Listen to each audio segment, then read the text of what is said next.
বুধবার ভোরে ঘর থেকে বেরিয়েছিলেন পূর্বস্থলী ১ নম্বর ব্লকের নাদনঘাট থানার অন্তর্গত নসরতপুর পঞ্চায়েতের মাধব সাহার বাসিন্দা বিমল চন্দ্র সাহা। পরেই সকালে ওই ব্যক্তির রহস্যজনক রক্তাক্ত দেহ উদ্ধার হয়। স্বাভাবিক মৃত্যু নয়, তাকে খুন করা হয়েছে দাবি পরিবারের। জানা গিয়েছে মৃত ওই ব্যক্তির নাম বিমল কৃষ্ণ সাহা, বাড়ি ওই এলাকাতেই। জানা গিয়েছে বুধবার ভোরে আনুমানিক 4টে নাগাদ বাড়ি থেকে তিনি বের হন ফুল তোলার উদ্দেশ্যে। প্রতিদিনই বাড়ির সামনে চলাফেরার রাস্তাটি তিনি পরিষ্কার করতেন। আর 5টা দিনের মতন এই দিনও তিনি বাড়ি থেকে ভোরবেলায় বেরিয়েছিলেন। প্রতিবেশীরা তার স্ত্রীকে সকালে খবর দেয় রক্তাক্ত অবস্থায় পড়ে রয়েছে বিমলবাবু।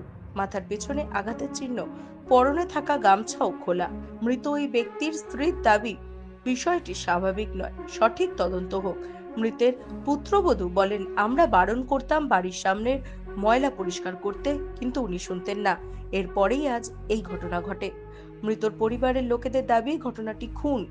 ঘটনাস্থলে উপস্থিত হয় নাদনঘাট থানার বিশাল পুলিশ বাহিনী। হাজির হয় নাদনঘাট থানার আইসিও। তবে কিভাবে ওই ব্যক্তির মৃত্যু হলো? পড়ে গিয়ে আঘাতপ্রাপ্ত হয়ে মৃত্যু হয়েছে, নাকি কেউ তাকে মেরে ফেলে দিয়ে গেছে? সমস্ত কিছুই তদন্ত করছে নাদনঘাট থানার পুলিশ।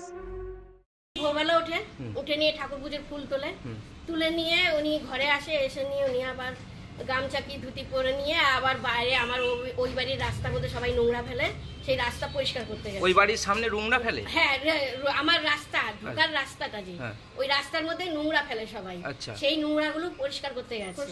উনি নিজেই পরিষ্কার করে, কাউকে বলে না পরিষ্কার করতে, কারোর সঙ্গে কোনো কথাও বলে না উনি। তারপর এবার পরিষ্কার করে, প্রায় দিনই পরিষ্কার করে উনি। এতদিন কিছু হয়নি, আজকেই এই ঘটনাটা ঘটে গেল।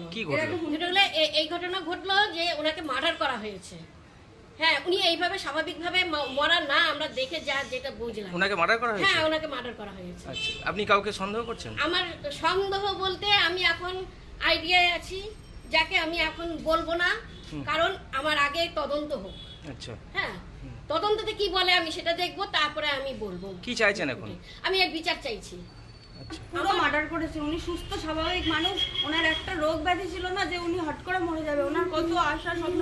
উনি বহুবার ওনাকে হুমকি দেওয়া হয়েছে, ওনাকে মেরে ফেলবে করে প্রচুরবার হুমকি দেওয়া হয়েছে। কে দিয়েছে হুমকি? এমন এই যে আমাদের বাড়ির সামনে আছে দুজনা, আপনি চাইলে দেখিয়ে দিতে পারি, হুমকি দিয়েছে ওনাকে মেরে ফেলবে। আমাদের ভয় করছে, আমরা আমাদের না মেরে ফেলে এখন কি করে রাস্তায় বেরোবো, সত্যি ভয় করছে।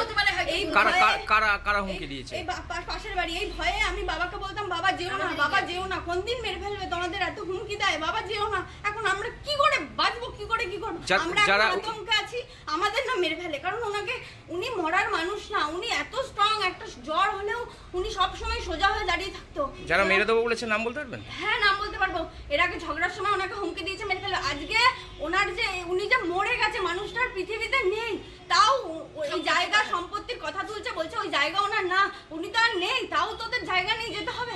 আর কি ওই যারা উনি যে মারা গেছে, একটা লোক আমরা পাশে পাইনি। ফোন করে করে সবাইকে ডেকে নিয়ে এলাম, কেউ এগিয়ে এসে আমাদের পাশে দাঁড়ালো না বা বেরিয়ে এলো না যে কাকার কি হয়েছে বা দাদার কি হয়েছে, কাউকে আমরা পাশে পাইনি। এটা বোঝাই যাচ্ছে মার্ডার। আমরা পুলিশের কাছে, বড়বাবুর কাছে হাত জোড় করে চাই, ওনার শুধু বিচারটা চাই।